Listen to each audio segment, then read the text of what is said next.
Civil சர்வெண்ட்டா வரணும்னு நினைக்கக்கூடிய இப்போ யா ஒரு யங் ஜெனரேஷன் இருக்காங்கன்னா, என்ன சொல்ல விரும்புறீங்க? அவங்க எப்படி அதுக்கு ப்ரிப்பேர் ஆகணும்? எந்த வயசுலேருந்து ப்ரிப்பேர் ஆகணும்? ஏதாவது அட்வைஸ் இருக்கா? அக்கார்டிங் டு மீ நீங்கள் ஆல்பர்ட் ஐன்ஸ்டைனாக இருந்தாலும் கூட ம். Minimum you will have to study for about 1.5 இயர்ஸுங்க 8 to 10 hours a day. ஓ! அப்போ தான் நீங்கள் you can be sure that you will pass it and with a good rank. ஏன்னா ம். குட் ரேங்க் வந்தால் தான் உங்களுக்கு இந்த ஹோம் ஸ்டேட்டோ இல்லாட்டி ஒரு நல்ல ஸ்டேட்டோ கிடைக்கும். இல்லாட்டி நீங்கள் வேறு ஏதோ உங்களுக்கு பிடிக்காத ஸ்டேட்டில் you will end up somewhere.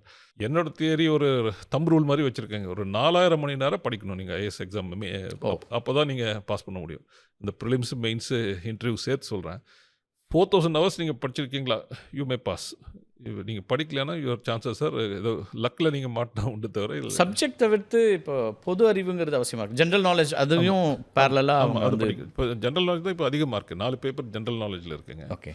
Optional சப்ஜெக்டில் 2 பேப்பர் இருக்குது. ஒரே ஒரு ஆப்ஷனல் சப்ஜெக்ட் 4 இருக்கிறப்போ 2 ஆப்ஷனல் சப்ஜெக்ட் இருந்தது. ப்ளஸ் எஸ்ஏ அண்ட் ம். இன்டர்வியூ. ம்.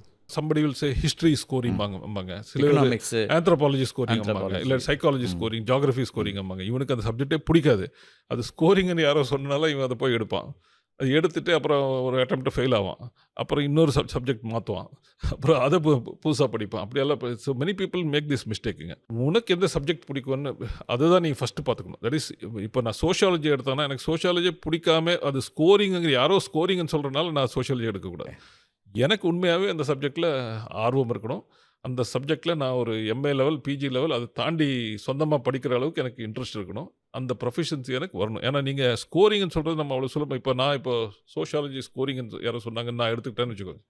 அங்கே டெல்லியில் பெரிய ஜாம்பவானுங்களாம் இருக்கான். இந்த சோஷியாலஜி நல்ல இன்ஸ்டியூட்டில் படித்தவன், அவன் ஃபஸ்ட் இயர்லேருந்தே ஐஏஎஸ்க்கு ப்ரிப்பேர் பண்ணுறவங்களாம் இருக்கான். அவனுக்கு எகென்ஸ்டாக நான் கம்ப்ளீட் பண்ணிருக்கேன். So we should not look at no subject is scoring first of all. அது ஸ்கோரிங்கிற ஓகே. கான்செப்டே நம்ம அதை எடுக்கணும். நமக்கு பிடிச்ச சப்ஜெக்ட் ஒரு 3 ஷார்ட் லிஸ்ட் பண்ணணும். அந்த அதில் அந்த புக்கு இந்த கொஷின் பேப்பரில் பார்த்து சரி இதில் இந்த 3ல் இதை பண்ணலாம் அப்படின்னு அதை ரொம்ப கேர்ஃபுல்லாக சூஸ் பண்ணணும். ஏன்னா ஓகே. ஒவ்வொரு அட்டெம்ப்ட்டுக்கும் ஒரு சப்ஜெக்ட் எடுத்தீங்கன்னா நீங்கள் பாஸே பண்ண முடியாது. ஆமா. ஏன்னா அப்படி எடுக்கிறவங்களும் இருக்காங்க. நம்ம இருக்காங்க, நிறைய பேர் ம். இருக்காங்க. So hmm. My point is first அட்டெம்ப்ட்லேயே நீங்கள் கிளியர் பண்ண பார்க்கணும். Oh! Don't try to push it to second attempt, third. ஏன்னா இட்ஸ் லாங் ட்ரான் ப்ராசஸ்ங்க. நீங்கள் time you apply to result வரதுக்குள்ள ஒரு 2 இயர்ஸ் ஆகும். நீங்கள் இப்போ இல்லை படித்து நீங்கள் படிக்க தொடங்கி அப்ளை பண்ணி ரிசல்ட் வருது. ஸோ லாங் ட்ரான் ப்ராசஸ்ங்கிறனால ஃபர்ஸ்ட் அட்டெம்ப்ட்லேயே கிளியர் பண்ணுறது நம்ம முடிவாக இருக்கணும். தப்பி தவறி செகண்ட் அட்டெம்ப்ட் ஒரு தேர்ட் அட்டெம்ப்ட். நீங்கள் 10 வாட்டி 5 வாட்டி எழுதுறதெல்லாம் சரியில்லை. ஓகே. இந்த மாதிரி 5 வாட்டி எழுதுறவங்களாம் எப்பேற்பட்ட ஆளுங்கன்னா அவங்க ஒன்றா அந்த சப்ஜெக்ட் தப்பாக சூஸ் பண்ணியிருப்பான். இல்லாட்டி நான் சொன்ன மாதிரி போதிய அளவுக்கு படிச்சிருக்க மாட்டான். 10 மணி நேரம் படிச்சிருக்க டைம் மாட்டான். ஸ்பெண்ட் பண்ணியிருக்க டைம் மாட்டாங்க. பண்ணியிருக்க மாட்டான். ம்.